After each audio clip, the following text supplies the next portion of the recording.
Assalamualaikum and hi everyone. In this presentation, I'll be talking about how globalization is shaping today's international business environment.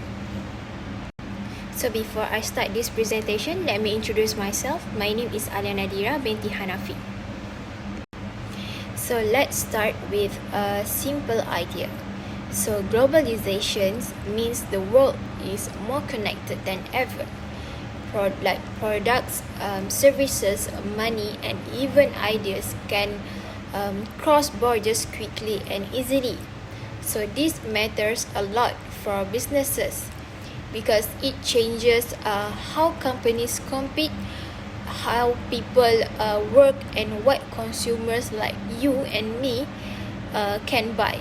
So in this presentation, I will focus on how globalization affects three main groups, which are companies, workers, and consumers, by using real-world examples to show both the benefits and the challenges.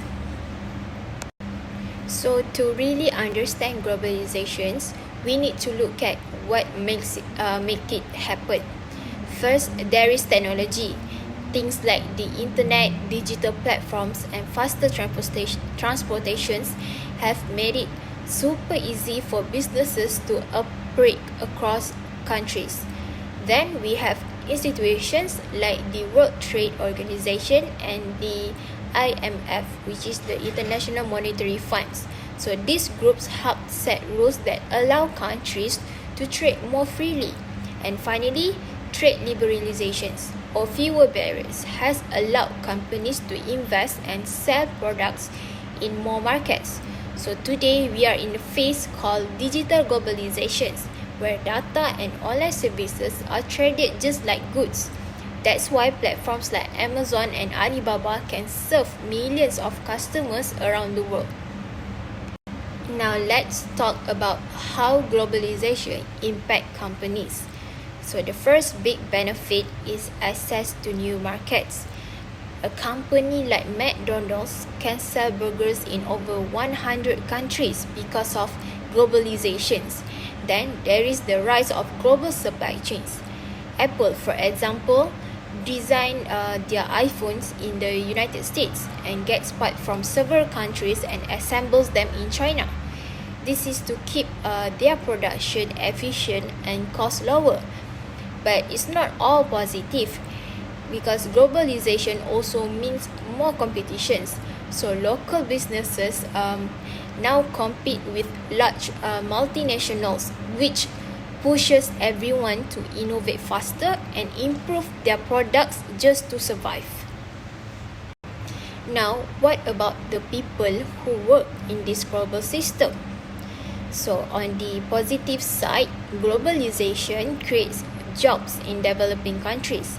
For instance, companies have set up call centers and factories in India, Vietnam, and the Philippines, providing jobs and income.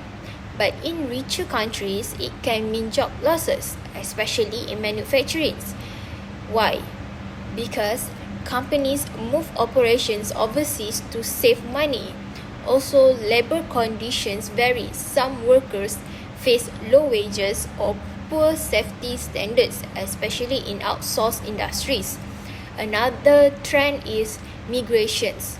Skilled workers often move to other countries for better pay, which can help their families, but sometimes it can create a brain drain in their home countries. As consumers, we have probably seen the effects of globalization the most. First, there is variety and affordability. I mean, you can walk into a store and buy chocolate from Switzerland, shoes from Indonesia, and tech from South Korea, all at reasonable prices. So global competition helps keep prices down and quality up. Then, there is cultural influence. We enjoy international food, music, and fashion more than ever because of globalization. But we also see a shift in how consumer thinks. because many people now want ethical and sustainable products. They will ask like, where was this made? Was it produced fairly? So this awareness is changing how companies market and produce their goods. Of course, globalization has its critics. One big issue is inequality, because not everyone benefits equally. In some countries, the rich get richer while others are left behind. So another issue is the environmental impacts. So global supply chains means more productions and more transports, which increases pollution and carbon emissions. Then there is supply chain risk.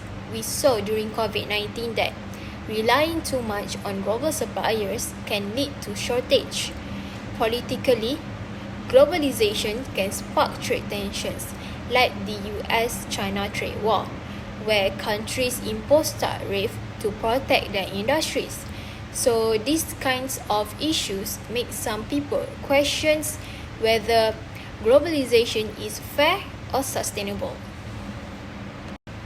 So to sum it all up, globalization has changed the game for businesses, workers, and consumers because it brings opportunity, innovation, and access to new markets. But it also creates serious challenges. Companies need to innovate responsibly, governments must regulate fairly, and consumers should stay informed. So going forward, the goal should be to make globalization more inclusive and sustainable, not just something that boosts profits, but something that benefits people and the planet. That's all from me. Thank you for listening.